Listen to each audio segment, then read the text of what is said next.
Olá, quero desejar a você que esse dia esteja sendo um dia abençoado na presença de Deus e que seu casamento, sua família esteja bem. Se não está, nós queremos pedir juntos a Deus que Ele possa começar nesse momento a abençoar a sua vida.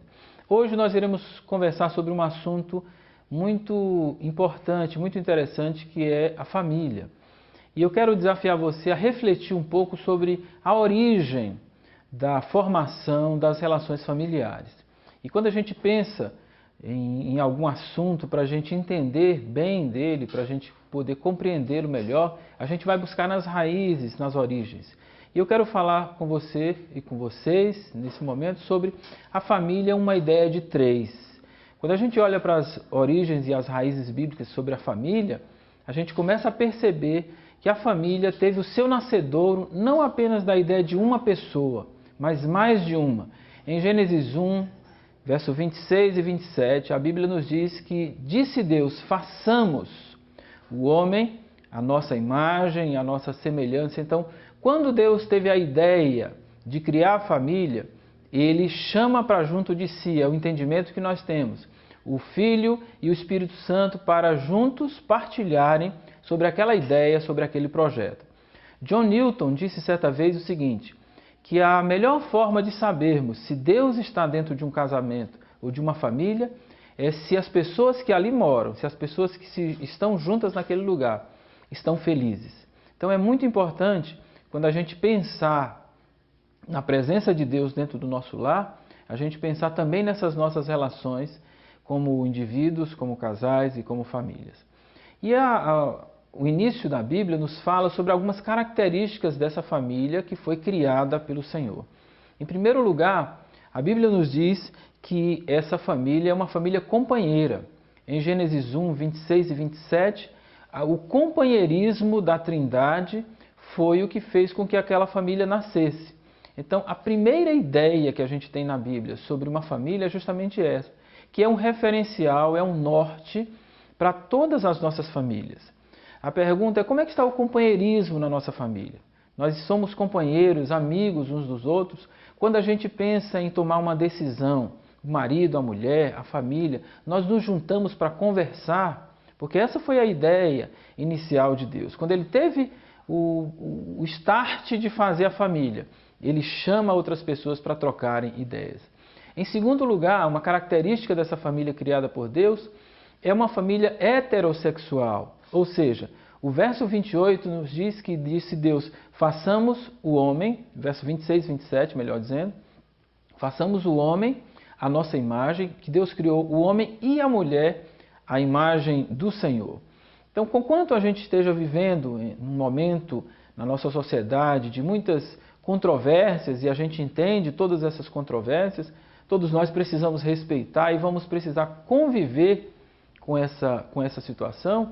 Originalmente, a Bíblia nos diz que quando Deus cria o ser humano, a raça humana, Ele cria dois gêneros, cria o homem e cria a mulher. Então a matriz da família, a matriz geradora da família é a relação entre um homem e uma mulher, uma relação heterossexual.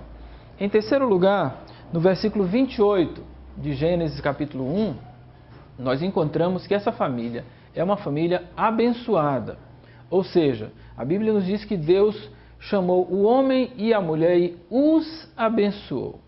Deus não abençoou o homem para ele abençoar a mulher, Ele não abençoou a mulher para ele abençoar o homem, para ela abençoar o homem, mas abençoou os dois juntos. Isso é muito interessante, isso é muito importante da gente saber, porque algumas vezes muitas mulheres, por exemplo, parece que se acham menos abençoadas do que os seus maridos. E eu lembro de uma situação que eu vivenciei uma certa vez, de um garoto que estava numa clínica onde eu estava esperando Rosélia, e o menino chutava umas britas no jardim, o menino fazia barulho, o menino fazia poeira, e a mãe dele dizia assim: menino, para com isso, menino, para com isso. E o menino não parava. Daí a pouco, quando ela viu que ele já estava incomodando muita gente ao redor, ela foi para perto dele, pegou no braço e disse: olha, saia daí, venha para cá. quando chegar em casa eu vou contar tudo para o seu pai hoje à noite. E eu fiquei perguntando, por que essa mulher não age logo com esse menino? Algumas mulheres se sentem inferiores na hora de disciplinar os seus filhos.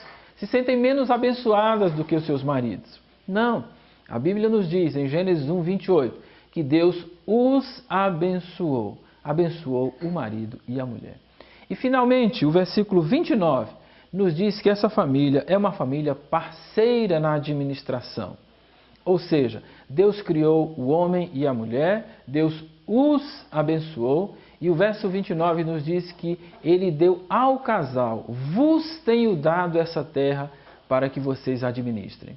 Ele não deu a administração da terra ao homem apenas, Ele não deu a administração da terra à mulher apenas, mas aquele jardim criado, aquela terra que fora criada naquele momento, foi delegada ao casal a tarefa de administrar. Por isso, a tarefa de administrar a casa não é apenas de um homem ou de uma mulher, mas o que a gente pode chamar de parceria conjugal. Esse é o grande desafio para todos os casais espalhados pelo mundo, que sejam parceiros na administração. Só há duas coisas que um homem não pode fazer dentro de uma casa: é engravidar e dar à luz, e amamentar, né? Engravidar, dar à luz e amamentar. Mas todas as outras coisas podem ser divididas. Todas as outras coisas podem ser negociadas. Existem momentos, por exemplo, que o homem fica desempregado, que a mulher tem que trabalhar, e não tem nenhum problema nisso. E as tarefas domésticas, elas podem ser divididas. Todas as tarefas domésticas podem ser divididas entre o casal. Concluindo, eu quero desejar a você que me ouve através desse vídeo, que a sua família seja uma família feliz.